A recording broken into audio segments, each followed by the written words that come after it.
সন্ধেবেলায় যদি মুখরোচক কিছু খেতে ইচ্ছে করে তাহলে বানিয়ে ফেলুন এই রেসিপিটা। সুজি আর আলু দিয়ে তৈরি এই রেসিপি বানাতে লাগবে 10 থেকে 15 মিনিট, আর এর স্বাদ হবে অতুলনীয়।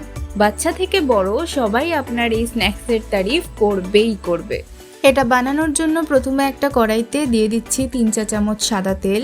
এবার এর মধ্যে আমি একে একে অ্যাড করছি হাফ চা চামচ গোটা সর্ষে, হাফ চা চামচ গোটা জিরে আর 1 চা চামচ রসুন বাটা। এবার সমস্ত কিছুকে খুব ভালোভাবে একবার নেড়ে নিতে হবে যতক্ষণ না পর্যন্ত এর মধ্যে থেকে একটা সুন্দর ফ্লেভার বের হচ্ছে। এবার আমি এর মধ্যে অ্যাড করে দিচ্ছি 1 চা চামচ চিলি ফ্লেক্স। এটা সম্পূর্ণই অপশনাল। আপনারা যদি এটা বাচ্চাদের জন্য রান্না করেন অথবা যদি ঝাল পছন্দ না করেন রান্নায়, তাহলে আপনারা এই পার্টটা স্কিপও করে যেতে পারেন। এবার এর মধ্যে অ্যাড করে দিচ্ছি পেঁয়াজ কুচি। আমি এখানে একটা পেঁয়াজের অর্ধেকটা অংশ কুচিয়ে দিয়েছি। এবার পেঁয়াজটাকে জাস্ট একটু হালকা করে ভেজে নেব, খুব বেশি লাল করে ভাজবো না। পেঁয়াজটা ভাজা হয়ে গেছে। এবার এর মধ্যে অ্যাড করে দিচ্ছি 2 কাপ জল। আচ্ছা, এখানে একটা টিপস দিয়ে রাখি, আপনারা 2 কাপ জল দিলে এখানে 1 কাপ সুজি দেবেন, তাহলে এই স্ন্যাক্সটা একদম পারফেক্টলি রেডি হবে। এবার এর মধ্যে একে একে দিয়ে দেব স্বাদ মতো নুন, হাফ চা চামচ গোলমরিচ গুঁড়ো, হাফ চা চামচ জিরে গুঁড়ো আর 1 চিমটে চাট মশলা। আমি এখানে এই কটা মশলাই অ্যাড করলাম। আপনারা চাইলে এখানে আরও বেশ কিছু মশলা অ্যাড করতে পারেন আরও ভালো ফ্লেভারের জন্য। আমি এবার এর মধ্যে সুজিটা অ্যাড করে দিচ্ছি। আমি ঠিক যেইভাবে অ্যাড করছি আপনারাও ঠিক সেইভাবেই সুজিটাকে অ্যাড করবেন। এক হাত দিয়ে সুজিটা ঢালবেন আর এক হাত দিয়ে মিক্স করবেন, নাহলে কিন্তু সুজিটা দলা পাকিয়ে যাবে। এবারে সুজিটা 3 থেকে 4 মিনিট কন্টিনিউয়াসলি নেড়ে যেতে হবে, না হলে কিন্তু সুজিটা নিচ থেকে লেগে যাওয়ার একটা চান্স থেকে যায়।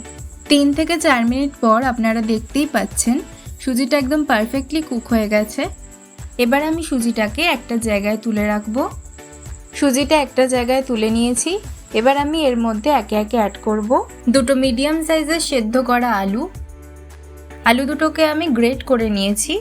দিয়ে দিচ্ছি 2 টেবিলস্পুন চালের গুঁড়ি।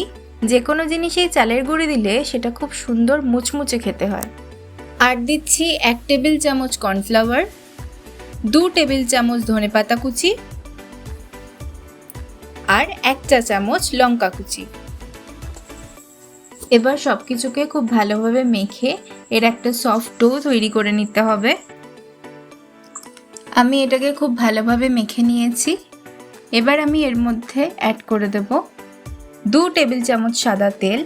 সুজির মধ্যেকার যে স্টিকিনেসটা আছে সেটা কাটানোর জন্যই আমি এখানে 2 টেবিল স্পুন সাদা তেল ইউজ করছি। ব্যাস, আপনাদের আর এখানে অন্য কিচ্ছু অ্যাড করতে লাগবে না।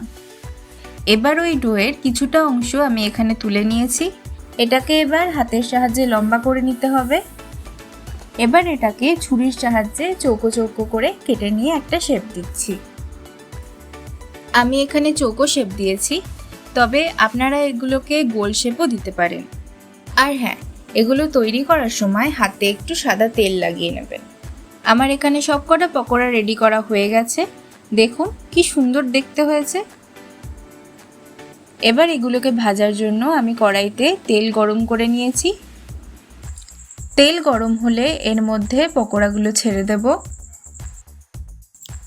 এবং 3 থেকে 4 মিনিট লো টু মিডিয়াম ফ্লেমে পকোড়াগুলোর এক পিঠ ভেজে নেব।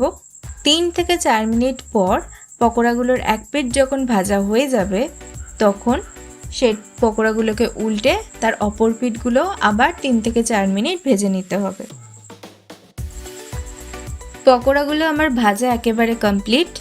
এবার আমি এই পকোড়াগুলোকে তুলে নিচ্ছি। দেখতেই পাচ্ছেন কি সুন্দর গোল্ডেন ব্রাউন কালার এসছে আর কতটা মুচমুচে হয়েছে সেটাও দেখ।